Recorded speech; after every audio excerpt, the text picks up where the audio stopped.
नमस्कार सभी धर्मी लोगों का आपके अपने चैनल पर एक बार फिर स्वागत है। आज भी मैं कुरान की पवित्र और महान आयतों पर चल रहा हूं। इसमें बहुत सी जगह ईसा और माता मरियम का जिक्र आया है क्योंकि वो दोनों पवित्र थे। और इसी पर एक आयत है और उसमें खुदा ने ईसा को क्या फरमाया। उस वक्त खुदा ने फरमाया कि ईसा अर्थात परमात्मा ने ईसा को फरमाया, मैं तुम्हारी दुनिया में रहने की मुद्दत पूरी करके तुमको अपनी तरफ उठा लूंगा। अर्थात मैं तुम्हारी दुनिया में जिंदा रहने की मुद्दत को पूरी करके अपनी तरफ उठा लूंगा।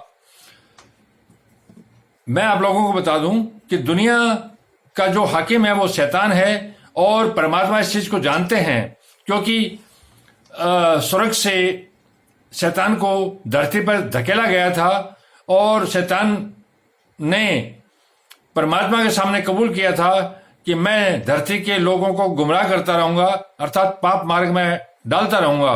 और परमात्मा ने उसको आखिरात तक जिंदा रहने का, जब तक मानवीय संस्कृति जिंदा रहेगी, जब तक हम इंसान जिंदा रहेंगे, जब तक उसको मोहलत दे रखी है, तो जब तक हम जीवित हैं, जब तक धरती पर लोग रहेंगे, तब तक शैतान अपना कार्य करता रहेगा। इसमें कोई भी कमी वैसी नहीं होगी। तो यहां पर ईसा ने एक अपनी विशेष ईसा को परमात्मा अपनी एक विशेष योजना के तहत धरती पर अवतरित करते हैं बिना पिता के, कुंवारी मां मरियम के कोख से, क्योंकि मरियम को दुनिया की श्रेष्ठ औरतों में चुन लिया परमात्मा ने। इसीलिए हर औरत इतना बड़ा नबी पैदा नहीं कर सकती। तो वो योजना परमात्मा की जो थी वो ये थी कि मैं धरती पर पाप बहुत बढ़ गए थे और उन पापों के कारण मानवीय जीवन बहुत दुखमय हो गया था। उसको समाप्त करने के लिए समय समय पर नबी आते रहे हैं और आते रहेंगे, इसमें कोई नई बात नहीं है। तो जो परमात्मा है वो चाहते हैं कि धरती के लोग शैतान के रास्ते पर न चल के परमात्मा के रास्ते पर चलें। इसीलिए बारंबार नबियों का आना जाना लगा रहता है। बहुत से नबी आ चुके हैं, बहुत से नबी और आएंगे। तो इसी पर यह आयत है। उस वक्त खुदा ने फरमाया कि ईसा, जब ईसा को अवतरित किया तो खुदा ने फरमाया ईसा को कि मैं तुम्हारी दुनिया में रहने की मुद्दत पूरी करके तुमको अपनी तरफ उठा लूंगा। अर्थात जो योजना है, जो काम है, जो तुम्हें धरती पर लोगों के लिए करने हैं, वो करके जब तुम्हारी मुद्दत पूरी हो जाएगी तो मैं अपनी तरफ उठा लूंगा और तुम्हें काफिरों की सोबत से पाक कर दूंगा। अर्थात परमात्मा ने ईसा को कहा कि मैं तुम्हें काफिरों की सोबत से पाक कर दूंगा, अर्थात पवित्र कर दूंगा, क्योंकि तुम धरती पर जब तक रहोगे तुम्हारा काफिरों से, पापियों से वास्ता पड़ेगा। क्योंकि धरती पर पाप का साम्राज्य है, शैतान के अधीन है। यहां पर यही मतलब है। और जो लोग तुम्हारी पैरवी करेंगे और जो लोग धरती पर तुम्हारी पैरवी करेंगे, अर्थात परमात्मा मेरी भी पैरवी करेंगे, उनको काफिरों पर कियामत तक फाइक, उनको जो मेरी अर्थात परमात्मा और ईसा की जो पैरवी करेंगे उनको काफिरों पर कियामत तक फाइक का मतलब है यानी बढ़कर और गालिब, यानी उनको ऊंचे दर्जे का बना दूंगा मैं और मजबूत कर दूंगा, यानी बढ़कर और गालिब रखूंगा, अर्थात उनको बहुत मजबूत रखूंगा, ताकतवर रखूंगा। फिर तुम सब मेरे पास लौट कर आओगे, अर्थात धरती के जितने भी तमाम लोग हैं कियामत के दिन परमात्मा की तरफ लौट कर जाएंगे, ये निश्चित बात है। तो जिन बातों में तुम इख्तिलाफ करते थे उस दिन मैं उनका फैसला कर दूंगा।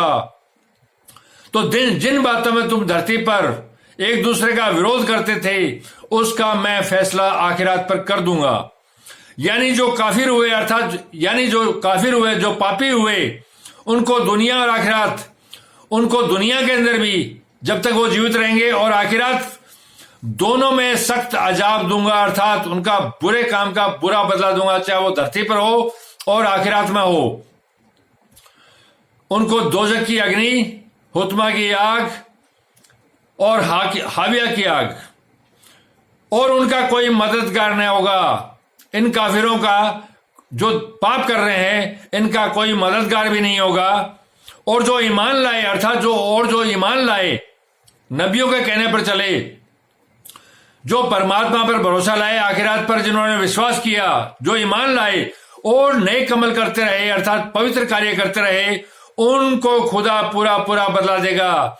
जो आज नेक काम कर रहे हैं, नेक, और जो खुदा पर भरोसा रख रहे हैं और आखिरात को मानते हैं, उनको खुदा के यहां पूरा पूरा बदला मिलेगा। और खुदा जालिमों को दोस्त नहीं रखता, अर्थात खुदा परमात्मा जालिम जो हैं, जो पापी हैं, उनको दोस्त नहीं रखता। ए मोहम्मद, यहां पर मोहम्मद साहब को कह रहे हैं, ए परमात्मा खुदा, ए मोहम्मद, यह हम तुमको खुदा की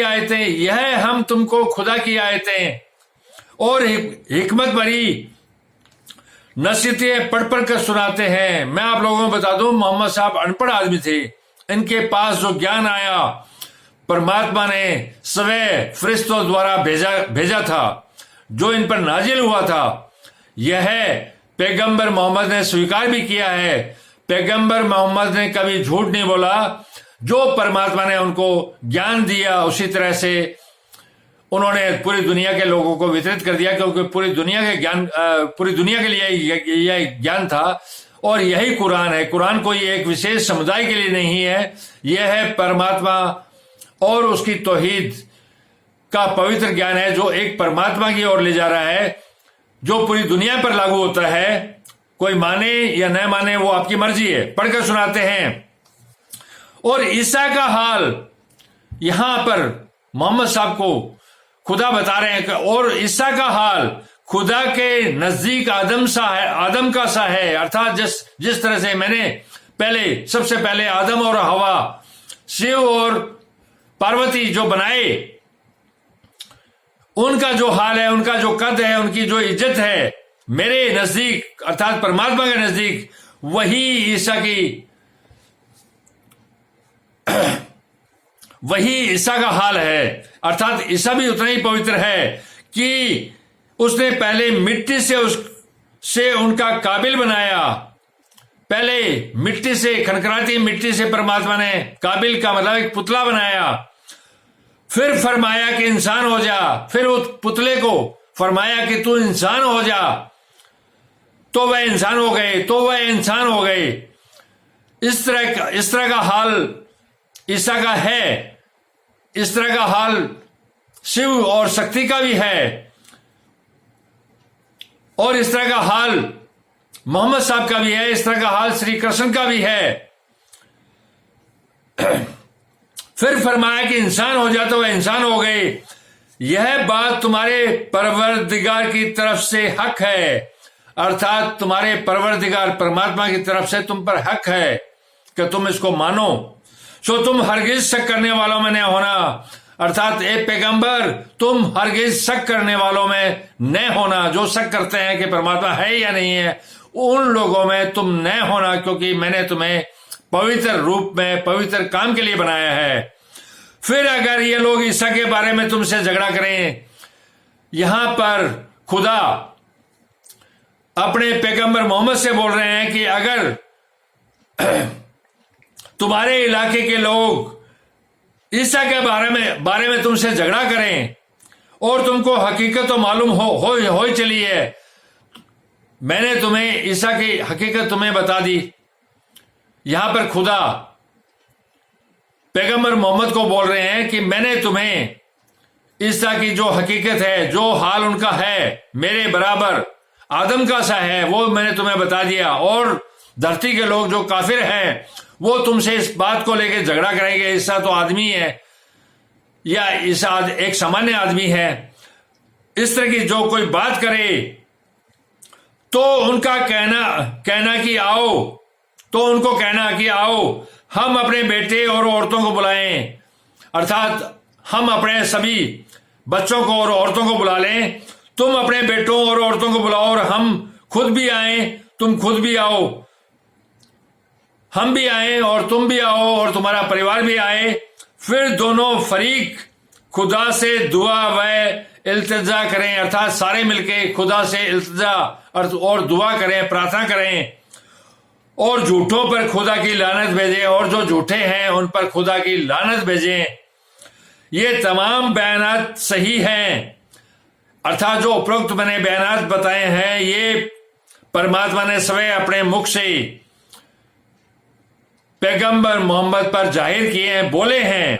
ये तमाम बयानात सही हैं और अल्लाह के सिवा कोई माबूद नहीं, अर्थात अल्लाह के सिवा धरती पर और आसमान पर कोई माबूद नहीं। यही अल्फा, अर्थात यही शुरुआत और यही अंत है, ओमेगा है, और अल्लाह के सिवा कोई माबूद नहीं। मैं आपको बता दूं, परमात्मा के अलावा कोई माबूद नहीं है, और बेशक खुदा गालिब और हिकमत वाला है। बेशक खुदा गालिब मतलब हुकूमत, जिसकी ताकत है, सब कुछ है जिसके पास, वो गालिब है, उसके अलावा कुछ नहीं है, और हिकमत वाला है।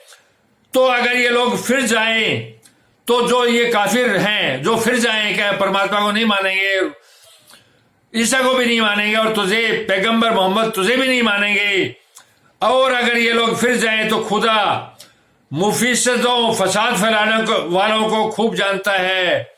अगर ये फिर जाएं तो खुदा मुफीसदों अर्थात फसाद फैलाने वालों को खूब जानता है, और इसको आखिरात में वो जानते हो कि आखिरात में क्या होगा। उनको जन्नत कभी प्राप्त नहीं होगी, दोज़ख की अग्नि का इंतजार वो कर रहे हैं और उनको वही प्राप्त होगी। धन्यवाद। आप लोग अपने इसी चैनल पर इसी प्रकार बने रहिए। मैं आप लोगों को एक परमात्मा और उसका जो धर्म एक ही है, क्योंकि परमात्मा एक है तो धर्म एक है और हम सब उसी के हैं।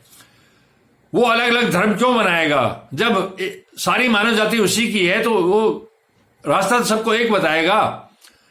सबको दो आंखें दी है, सबको एक मुंह दिया है, सबको दो हाथ दिए है, दो पांव दिए है, तो सबको एक सूरज दिया है, सबको एक चांद दिया है, सबको एक धरती दी है, तो अलग कानून अलग नियम वो क्यों बनाएगा? ये सारा शैतानी व्यवस्था है कि वो उसका, ये इसका, ये मेरा नहीं, ये मेरा नहीं, ऐसा नहीं है। मेरी आप लोगों से, दुनिया के तमाम लोगों से विनती है कि दुनिया में कोई भी जो नबी एक परमात्मा और उसके रसूल पर चला है और एक परमात्मा की जिसने बात की है वो पवित्र है, सभी को माने।